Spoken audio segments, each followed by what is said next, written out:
Hi, I'm Chris from Tom's Outdoors, and today I'm going to give you a bit of a run through on the Hellsport Ringston Super Light. It's a very lightweight one-man tent. We're looking at just under a kilo, so I think it's about 990 off the top of my head as far as grams goes. Compresses really well. As you can see, it's for a package, it's not a big hard lump of a tent.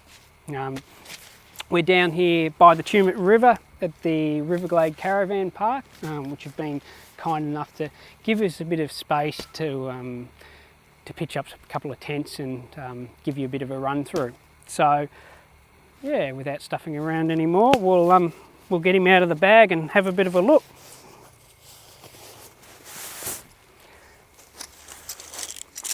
Okay, so you've got a very lightweight bag that holds both the poles and the pegs in the same bag. Now, I'll grab a couple of pegs out and I'll give you a bit of a look.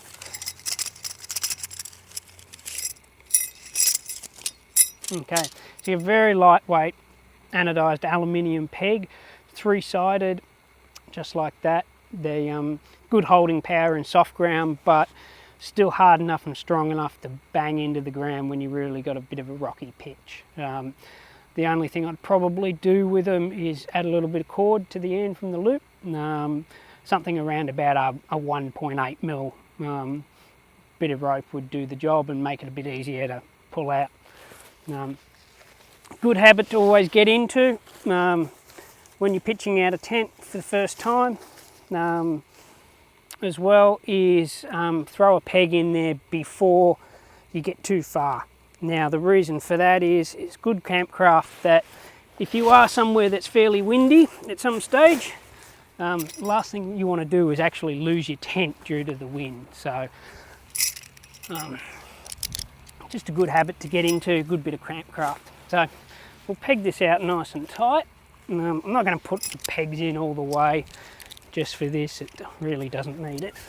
So now you'll notice I'm pegging out both the fly and the inner at the same time. It's one of the things that makes Hellsport tents quite unique is they are a fly pitch first. So what that means is the inner and the fly can both go up at the same time, which is absolutely brilliant. It means if it's raining, your inner doesn't get wet.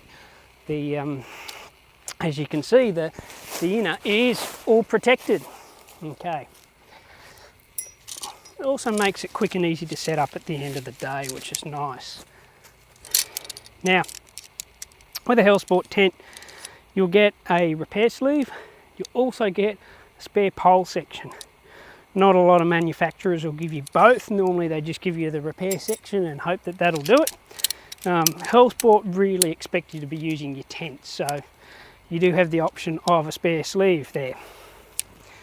Now, because they're fly pitch first, they've got a really easy setup with the pole sleeve. So the pole only goes in from one side. That's this side on this particular model. It's a little reflective strip there so that you can find it in the dark, and you've got a pole cup. Now on the other end, there is no pole cup. The fabric comes down and it goes into a sleeve there. So you don't have to do anything from the other side. You don't have to stuff around and try and locate the pole. It's just a matter of simply sliding the pole in all the way through, and then making sure that it's homed in the cap at the other end. And then when you're ready to go up, it's just a simple matter of putting it up. Now you'll see, I pegged it out a little bit tight there and didn't push that peg right in, so that's my own fault there. So I'll just pop him back in. Bit of soft ground there. Right, so that's it. Nice and easy. We've then got on the other end, we've got the foot box. So you'll notice it's a little bit flappy at this stage. So we've got a couple of little carbon poles that sit in this end. That gives you your extra space in your foot box. You'd normally set this up typically on the downwind end, so it's nice and protected. It's also critical for your ventilation. It's part of your ventilation system here. So there's a centre pole just in the middle here, and this flat. Now, underneath here you've got the fly screen mesh, just to stop any bugs. You've then also got your inner ring that's hanging in there. Now there's a little clip just here, which means if the weather is really bad and torrential, you can close it down. It's fairly well weatherproof. You leave this clipped in here and you pitch out the guy here. Now, what this enables you to do is still have your ventilation even when it's raining. It's really important to try and minimise your condensation. It's a hard thing in most little one-man tents. So that's that one. What we're going to do is I'll just also peg out these so you get a good look at it when it's all guyed out. It's a good habit to get into, always guying out your tents. When you go to bed, the forecast might be fine, but if you're in the mountains, you never really know what's going to happen. So I always try to guy them out properly. I think it's just good practice, good campcraft. So that's it from the outside. As you can see, it's a 3-season design, but it is very stable. You'll still survive most weather. Now, going inside, fairly easy. You've got a small vestibule area straight inside. Now the tent's quite long. I'm only short, but it's 240 centimetres, I think, off the top of my head. So you've got another bit of ventilation inside here. That's always open. You can't close it down. And up here in the top, I don't know if you can see that on camera quite yet, you've got a little stiffener here. This allows you to have all-weather ventilation through the top here. So it works in conjunction with the rear of the tent.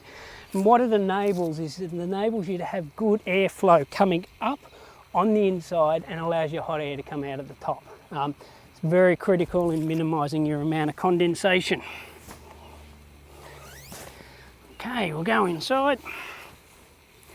Just nice simple little tie-ups here, just to keep it out of the way. Now, as you can see, it's actually quite roomy. If they do call this a 1+2 or 1 to 2. If the weather was shit, you could cozy in here with someone else if you needed to.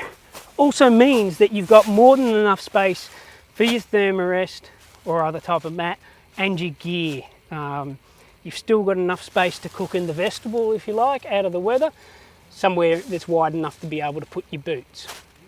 And that's about it really. I don't think there's too many other features that you need to be run through. It's fairly simple. If you've got any questions about any of the Hellsport range, don't hesitate to give us a call in shop. All our staff are more than able to help you, and we can give you a bit of a rundown of the tents. So thank you.